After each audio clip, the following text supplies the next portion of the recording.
Hello, good afternoon mga kalakwatsero. So ngayon, ang gala naman natin ay papunta na naman tayo ng Yambo Lake. So dito pa rin yan sa may Nagcarlan, Laguna mga kalakwatsero. So check natin yung map. So maliit palang kalsada dito mga kalakwatsero. So hindi natin agad napansin, no? Dumiritso tayo ng konti. Buti na lang na nakita ko yung bridge ng San Juan River. Bumalik tayo, dumiritso tayo, napakaliit ng yung kalsada, tapos yung signboard sobrang liit naman, yung tarpaulin. So buti na lang na napansin ng wife ko. So yan, nandito na tayo kasi yung Google Map kasi natin medyo nagloko. Ay nako po. So tandaan nyo mga kalakwatsero, pag galing kayo ng Kalawan at papunta kayo ng Yambo Lake, so mag-right turn kayo mga kalakwatsero at hindi kayo na lampas doon sa tinatawag na Santa Cruz River kasi may tulay doon. Kasi kanina nadiretso ako, napansin ko yung tulay, bumalik na naman ako. So malapit lang siya mga kalakwatsero. Pero pag galing kayo ng San Pablo, din Nagcarlan, then to Yambo Lake, left side at lampas lang ng yan Santa Cruz na bridge. So ilang meters lang, so left turn kayo. So yan na yun mga kalakwatsero. Although mayroon namang tarpaulin doon sa labas mga kalakwatsero, kaso lang maliit lang yung tarpaulin. Tapos malabo na rin yung pangalan na Yambo. So doon ako nagkamali kanina, dadiretso tuloy. So far yung kalsada naman dito is maliit lang, no? Alanganin talaga siya pag mayroon kang 4 wheels na dala, tapos ang kasalubong mo is 4 wheels din. So may isa talaga na mag-giveaway. Kung motor lang, walang problema mga kalakwatsero. So napakaganda ng view mga kalakwatsero. Sobrang lamig yung palibot, no? Kasi napalibutan ng mga kahoy, no? Wow, ang ganda ng view mga kalakwatsero. Super ganda talaga. At saka yung ilog, oh, ang sarap maligo, oh. Naku po. So I think ito na yung tinatawag na Barangay Solsogin, no? So yan na nga, sa unahan nito is Barangay Solsogin na mga kalakwatsero at malapit na to sa Yambo Lake. So ang ganda. Ang ganda ng view. Naku po, ang kalsada napaganda din. Maganda rin yung kalsada mga kalakwatsero kahit maliit lang. So dito, hindi tayo dapat matakot kasi mabait yung mga tao dito sa Nagcarlan. Walang history dito ng mga abuso ng mga mga kalakwatsero. Mabait ang mga tao dito sa Nagcarlan. So hindi kayo matakot kung kayo lang ang nabiyahe dito papasok. Okay, continue tayo mga kalakwatsero.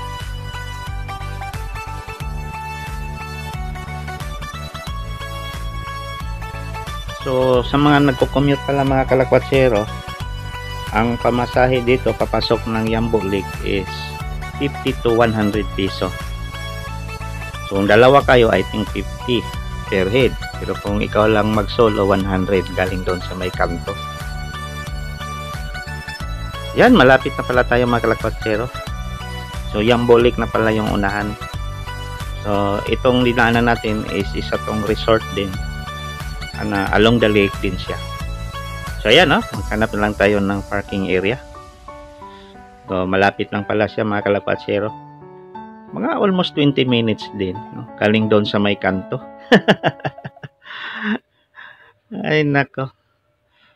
So yan, ito na yan mga kalakwatsero. Yan, tanaw na natin yung lake. So maghanap na lang tayo ng parking area. So first time din natin to mga kalakwatsero. Unang visit ko pa to sa Yambo Lake. Kasi bukas na siya. Noong una kasi hindi to pinagbawalan yung mga turista dahil sa pandemic. So ngayon, bukas na siya. So first time. So yung una ko napuntahan mga kalakwatsero, yung katabi lang nito, itong Pandin Lake. So itong Yambo Lake, first time natin to. Ayan, dito tayo. Ayan, dito. Sa may bubong. Para hindi mainitan yung motor natin.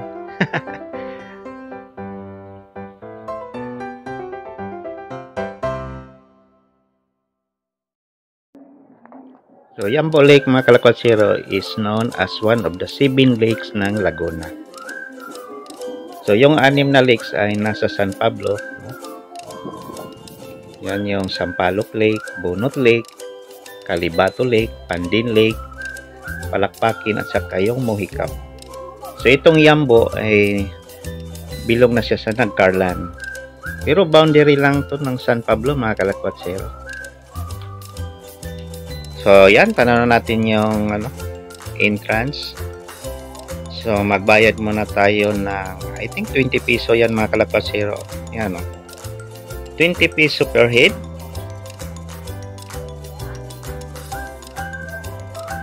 So, yan. 20 piso. Environmental fee. Okay. Then, no vaccination card, no entry. Wow. Stricto nga dito mga kalakwatsero. Kailangan meron kang dalang vaccine card. Ayan mga kalakwatsero, tingnan natin yung nila. Yambo Lake Foods. So ayan, 200 per head kung rafting ka lang. Yung sasakay ka lang doon sa balsa. Pero kung may pagkain, 450 per head mga kalakwatsero. So sa rafting naman, minimum of 6 person. Kung sasakay ka lang, 200. So 1,200 pala yung balsa. Pero kung may pagkain, 450 per head. Medyo may kamahalan ng konti mga kalakwatsero. So ayan, daming tao pala. Ang daming turista ngayon. Ang daming nadayo mga kalakwatsero. Sabi ng bata doon sa dulo, mga galing Maynila daw to dito. Mga na biyahe dito, nagala dito sa Yambo Lake. Malayo daw. Wow, ang ganda ng view mga kalakwatsero. Nature talaga siya. At napakalinis ng yung lake. Sobrang linis talaga. Malinaw yung tubig. Daming naligo pala mga kalakwatsero, mga bata. So yan yung mga cottages mga kalakwatsero. So yan naman ay kasama na sa bayad natin yan. So ang ganda talaga ng Yambo Lake mga kalakwatsero, So nice place talaga siya to relax. Saka mawala yung mga pagod natin, Mawala yung mga tinatawag nating mga tensions o pressures. Alam natin ang Yambo is a priceless resort talaga siya mga kalakwatsero. Pag ikaw ay mahilig sa nature. Pero pag hindi ka mahilig sa nature, medyo nakaka-boring talaga, So yan ang mga bata. Enjoy talaga sila naligo mga kalakwatsero. Pero nakakatakot lang kasi ito palang Yambo Lake mga kalakwatsero is malalim talaga siya na lake, So kahit yung mga locals dito, yung mga scientists, hindi pa nila masukat kung gaano kalalim itong Yambo Lake. Kasi tinatry na nila tong pero hindi sila nag-succeed. Sa sobra daw lalim. So ito na yung palibot ng Yambo Lake. Napakaganda mga kalakwatsero. Napakaganda ng view. Nature talaga siya mga kalakwatsero.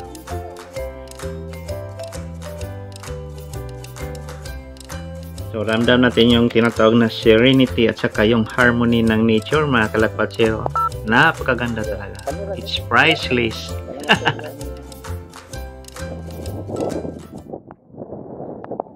So according to geologic explanation mga kalakwatsero, ito ay tinatawag na craters of ancient volcanoes itong area na to mga kalakwatsero. So delikado talaga siya, kasi ito ay considered pa rin na active crater ng volcano. So may possibility pa rin siya mag-erupt like a normal crater. So delikado pa rin mga kalakwatsero. Maganda rin yung view, kasi nature talaga siya. Pero nakakatakot pa rin mga kalakwatsero. Okay, bye. Ayan mga kalakwatsero, lalapit tayo doon sa mga bata na naligo. So yung mga bata ayaw nang umahon, Na-enjoy na nila yung tubig. Sobrang lamig niyan mga kalakwatsero. Kasi fresh water yan. Ayan, Then pansin nyo dito sa may gilid mga kalakwatsero, para siyang clay o putik. Kasi hindi to siya yung normal na makita natin sa beach na mabuhangin. Dito is clay. Kasi volcanic soil kasi to, mga kalakatsero. So maputik talaga yung gilid. Yan, kita natin yung balsa, mga kalakatsero. Meron na namang nasakay. So tatawid yan doon sa kabila. Yan. May hihilain lang yan doon eh. May tali yan na hihilain. So 200 per head yan, mga kalakatsero, pag nasakay ka dyan. So yan, yung mga bata, enjoy na enjoy, oh. So yan, oh, tingnan nyo mga kalakatsero, tingnan natin yung mga bata, oh, yan, oh. Naglalaro sila, oh, parang clean na, oh, yan, oh. Putik na siya, oh. Kasi volcanic soil yan, mga kalakatsero.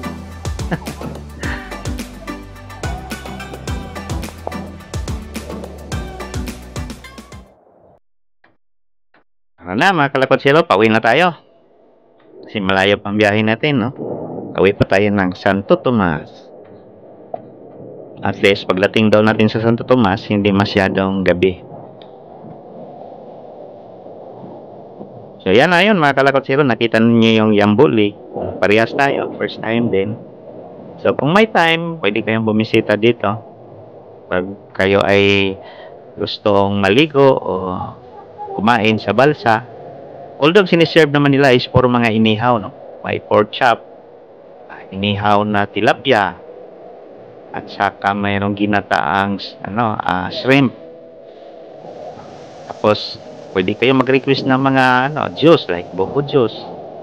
So lahat-lahat yan mga nasa 450 per head na yan, mga kalakatsero.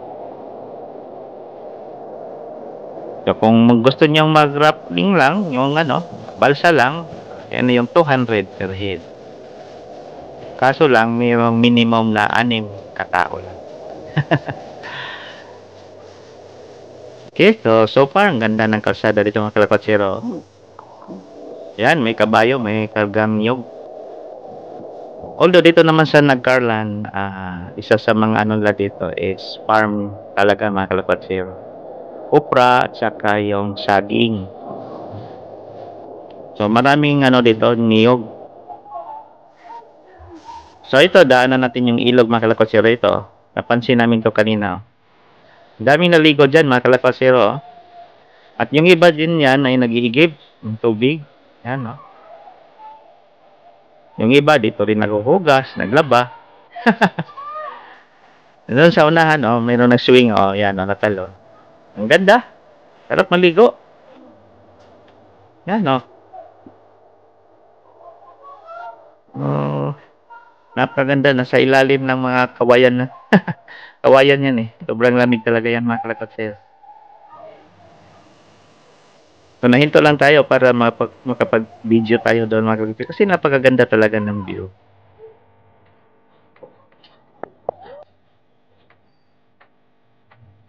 So ayan, malapit na tayo sa may intersection, no? Ito na yung highway. Nung Kalawan, Nagcarlan Highway, mga kalakatsero, ito na yun. Ayan, right turn tayo.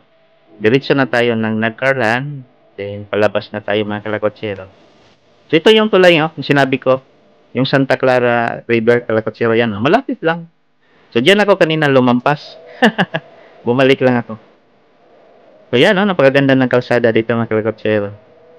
So mga almost 10 minutes lang,